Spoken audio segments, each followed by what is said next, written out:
Good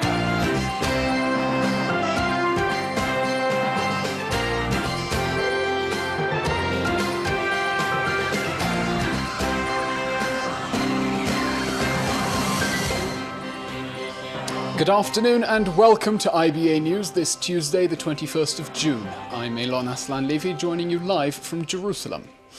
Disagreements have emerged at the highest levels of government over whether Israel should accept the new military aid package being offered by the United States or hold out for a better deal. Joining me now is IBA's political correspondent, Kalev Ben-David. Kalev. Thanks, Elon. Finance Minister Moshe Kachlon has publicly broken with Prime Minister Benjamin Netanyahu over whether to accept a 10-year military aid package from the Obama administration valued at an estimated $37 billion. Netanyahu has been dragging out the negotiations, hoping to get a better deal worth over $40 billion. But Kachlon told members of his Kulanu party yesterday that the government should accept the current U.S. proposal, which he said is sufficient to meet Israel's military needs. Kachlon stressed the importance of maintaining the strategic relationship with the U.S. and warned the government against actions that could be interpreted as interfering in internal American politics, perhaps referencing Israeli lobbying of Congress for a better aid package. Defense Minister Avigdor Lieberman is in Washington this week, meeting his U.S. counterpart, Ashton Carter, in an effort to settle differences over the agreement.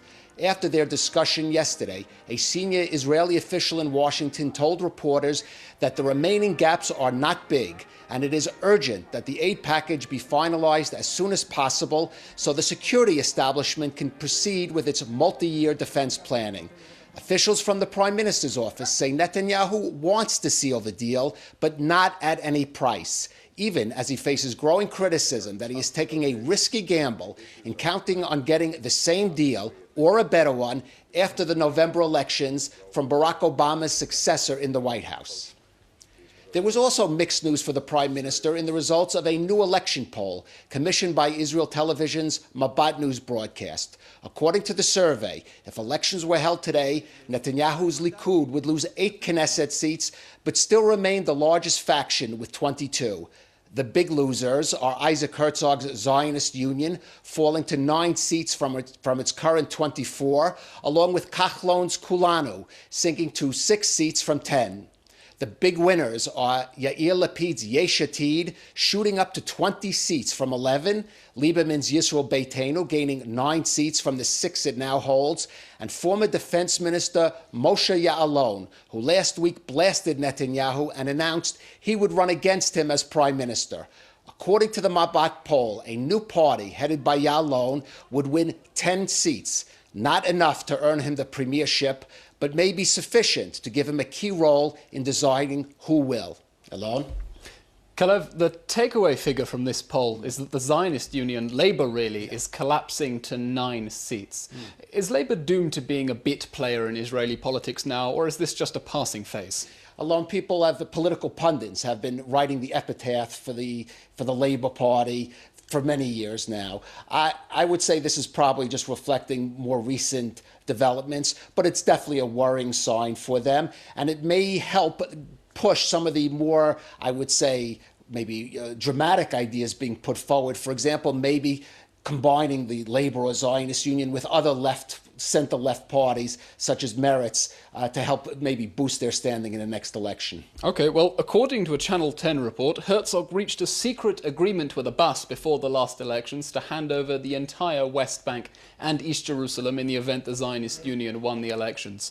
What impact can we expect these revelations, this leak, whatever we're going to call it, to have on Herzog's embattled leadership? Well, look, we went to new elections, obviously that's something that could be general elections, that could be something used against Herzog. But of course, he may not even make it to that. And within the Zionist Union Party itself, I think he's hurt more by the report that came out that he was having secret negotiations with Prime Minister Netanyahu than he was having talks with Abbas. So right now, certainly coming on the results of the poll, things are not looking great for Isaac Herzog. Thank you, Kalev. Thanks. Israel slammed the European Union's Foreign Affairs Council decision to adopt a resolution backing the French peace initiative and calling for an international conference by the end of the year with the aim of jump-starting Israeli-Palestinian peace negotiations. Peace with the Palestinians can only be achieved through direct bilateral negotiations without any preconditions, Israel's foreign ministry said in response, describing the European decision as driving the Palestinians away from compromise. At yesterday's meeting, the European Council of 28 foreign ministers also agreed to compile a package of economic, security and diplomatic incentives for both sides in the coming months. European Union Foreign Policy Chief Federica Mogherini told reporters that world powers have a duty to revive peace talks between Israel and the Palestinians. She noted a report is expected to be released by the Middle East Quartet on the present deadlock. Well, here to discuss the European Union Foreign Affairs Council's decision to endorse that French peace initiative is Emmanuel Narchon, the spokesman for the Ministry of Foreign Affairs. Emmanuel, thanks for joining us. Good afternoon. Europe doesn't care anymore what Israel thinks, does it? Well, it's hard to say because, when you speak of Europe, there is on the one hand the European Union, the Brussels bureaucracy, but then again you have also the member states. And when it comes to the member states, we do have a deep and friendly dialogue, if not with all of them, at least with most of them. So I would say that the picture is perhaps a bit more nuanced. Well, on that exactly, according to Luxembourg's foreign minister, not a single minister at yesterday's meeting opposed the initiative. Where did our friends disappear to?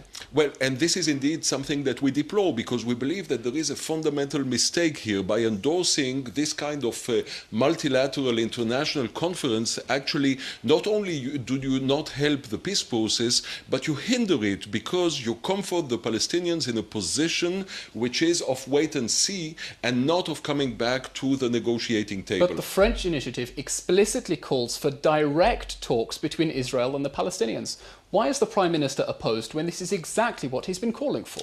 Well, because there is a huge difference between helping the Palestinians and pushing them really to negotiate directly with Israel and creating this kind of international platform who may later on be translated into something else.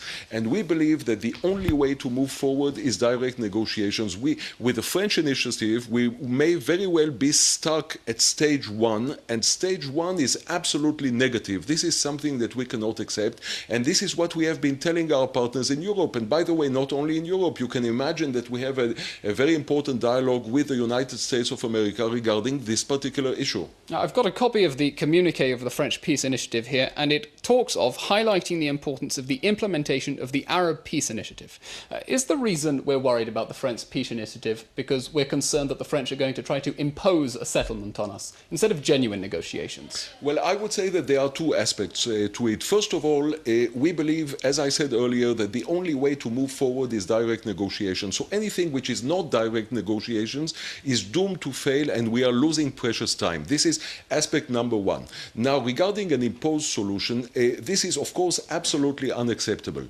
We have had very successful negotiations in the past with Egypt and with Jordan. There is no reason why we should not have successful negotiations with the Palestinians. The obstacle is not Israel. It has never been Israel. The obstacle is the Palestinian fundamental refusal to accept the legitimacy of our existence as the state of Israel, the state of the Jewish people.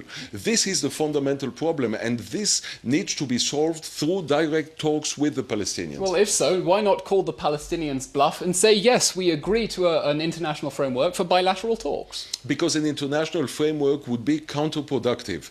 By adopting the international framework, we would only create a situation of unrealistic expectations on the Palestinian side, and it would create high hopes which would crash and automatically bring more violence. And this is something that we do not wish for ourselves, and we do not wish it also for the Palestinians, because after all, they are our neighbors, and there is no reason why we should be condemned to a perpetual bloodbath. Well, given that, is Israel going to participate in the international conference this year?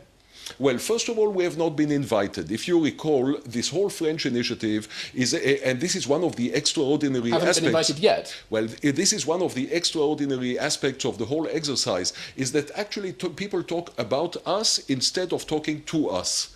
And this is, I would say, almost ridiculous.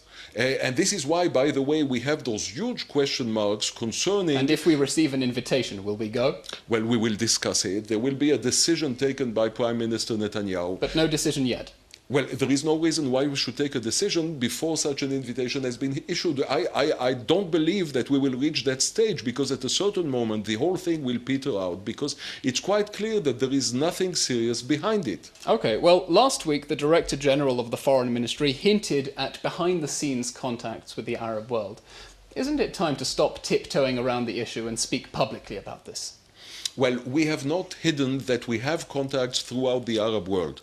It's something which is extremely important, because at the end of the day, any settlement between Israel and the Palestinians will have to be sustained by a regional platform. I think that this is absolutely essential. So we do have those contacts. We don't need to make everything public. This is diplomacy. We are talking here about the future of the State of Israel. So not everything has to be disclosed to the public at any given moment. But I can assure you that there are contacts, and that we do feel that in the region there is a positive understanding also of Israel's needs. When we talk to moderate countries in the region, we share a common view of the dangers, of the challenges, and of the opportunities.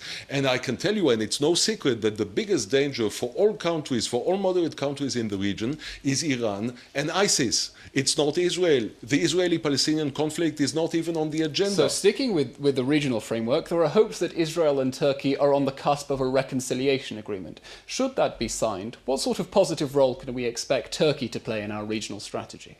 Well, this is, we are speaking here in theory, because it has not happened yet, and I cannot comment on the process.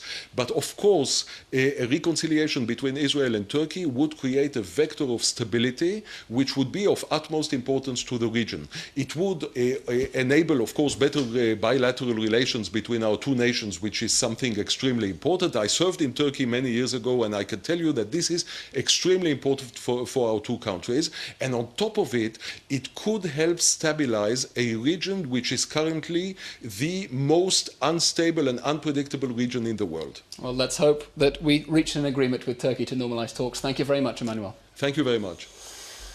The army is investigating an incident on Route 443 early this morning in which a Palestinian teenager was mistakenly shot dead by troops who thought he was involved in throwing rocks and firebombs at Israeli vehicles. 3 civilians, an Israeli and 2 foreigners, were likely injured in the attack and taken to hospital in Jerusalem. Another Palestinian thought to be involved in the attack was injured by IDF gunfire and 2 others arrested. The army said forces initially thought 15-year-old Mahmoud Badran was involved in throwing the firebombs and stones, but later discovered he had been riding in a vehicle when he was hit. The Palestinian Prime Minister later accused Israel of an execution. In an unrelated incident overnight in the West Bank village of Kafr Haja near Nablus, IDF forces demolished the home of Palestinian terrorist Bashar Masalha, who murdered American tourist Taylor Force and injured 10 others in a terrorist rampage along the Jaffa boardwalk on the 8th of March. Masalha was shot dead by security forces, and last month his body was returned to his family for burial. Belgian Prime Minister Charles Michel convened an emergency security cabinet meeting this morning, shortly after security forces launched an anti-terror operation in a shopping centre in downtown Brussels, after arresting a man suspected of wearing an explosives belt. A bomb squad dispatched to the scene did not find any explosives on site. This comes as Israel's President Rivlin embarks on the first day of his visit to Belgium. The president met with the head of NATO and will attend a reception at the Israeli embassy this evening. He will address the European Parliament tomorrow. Palestinian President Abbas is also in Brussels. While President Rivlin has accepted the invitation of EU Parliamentary President Martin Schulz for a meeting with Abbas, Abbas has yet to respond. This after reportedly changing his hotel reservation on learning that President Rivlin would be staying in the same hotel. Belgium is still reeling from the 22nd of March Islamic State suicide bomb attack in Brussels, which killed 32 people and wounded hundreds more.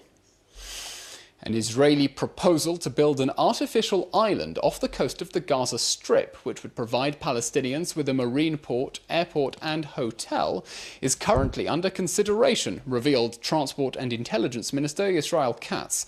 The project envisions a 5-kilometre bridge linking Gaza to the 8-square-kilometre artificial island.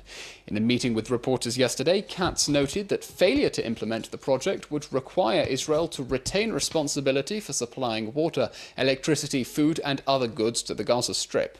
Israel hopes to attract foreign investors, and the Jewish state would not be involved in the funding or construction in any way.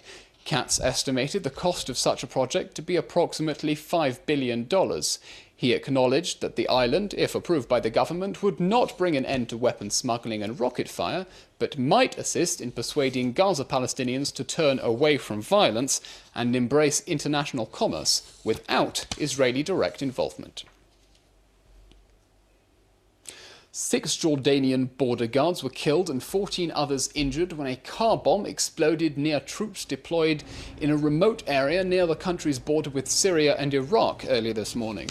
Reports said the attack, involving several vehicles, occurred near a camp housing tens of thousands of Syrian refugees. The terrorists are believed to have infiltrated Jordan from Syria to perpetrate the attack. Turning to the United States, where a 19-year-old man has been arrested for trying to disarm a police officer at a Donald Trump rally in Las Vegas. Police arrested Sanford after he attempted to pull a police officer's gun from its holster inside a Las Vegas theater where Trump was holding a campaign rally. According to court papers filed yesterday, the young man Sanford told a Secret Service agent he had driven to Las Vegas with the aim of killing the presumptive Republican presidential nominee. Sanford said he had contemplated the idea of assassinating Trump over 1 year ago and finally had the courage to go ahead with his plan now. For his part, Trump seemed unfazed by the incident and carried on with his event as planned after some words of gratitude to the police. Nearly 10 years to the day after the Second Lebanon War, and the northern city of Tzfat is leaving nothing to chance. A new fortified children's ward was inaugurated today at the city's Ziv Medical Center. The new state-of-the-art facility includes specially designed concrete walls and shelters against missile attacks, including those with chemical warheads. An estimated 80 million shekels were invested in the fortification and reconstruction, which also includes rooms equipped with a separate restroom and resting area to accommodate the patients' families. And now, in an innovative advance for Israeli science, students at Tel Aviv University have created a gigantic sculpture of a cyber Trojan horse. The artwork is made of nearly 2 tons of broken and defective hardware, including thousands of television, smartphone, computer, keyboard and iPad parts. The statue, rising over 6 meters, is aimed at raising national awareness of growing cyber threats and is currently on display at the Tel Aviv University campus. Greek soldier who stood by it. It is in honor of the goddess Athena. He replied, A tribute to you, the courageous warriors of Troy. and so the king of Troy ordered his men to open the city gates and roll the gigantic wooden horse inside. Thus fell the city of Troy. Very impressive. Sticking with the arts, the Israeli Opera Festival returns to the capital tomorrow. Among this year's highlights is the production of Verdi's Italian classic Rigoletto, set to take stage at the Jerusalem Sultan Pool.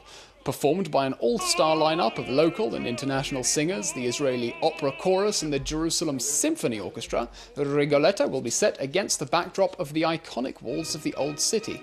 Running through to the 25th of June, the festival features a number of opera performances in a variety of Jerusalem venues, including special events for families with very cultured and precocious children.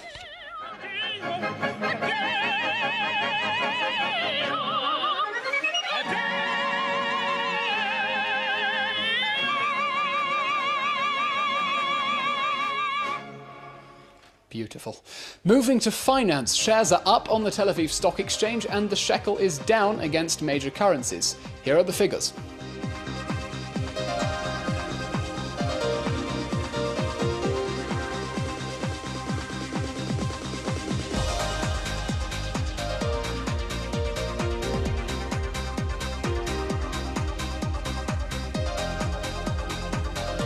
Today marks the summer solstice, the longest day of the year, with 14 hours and 13 minutes of glorious sunshine in Jerusalem. With summer officially here, tomorrow will be heatwave hot in the mountains and on the country's interior, and especially humid on the coast. Here are the highs and lows.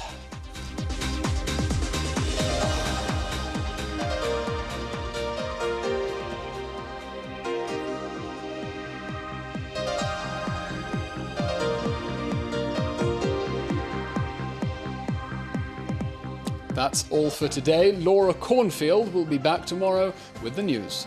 I'm Elon Aslan Levy, wishing you a good evening, live from Jerusalem.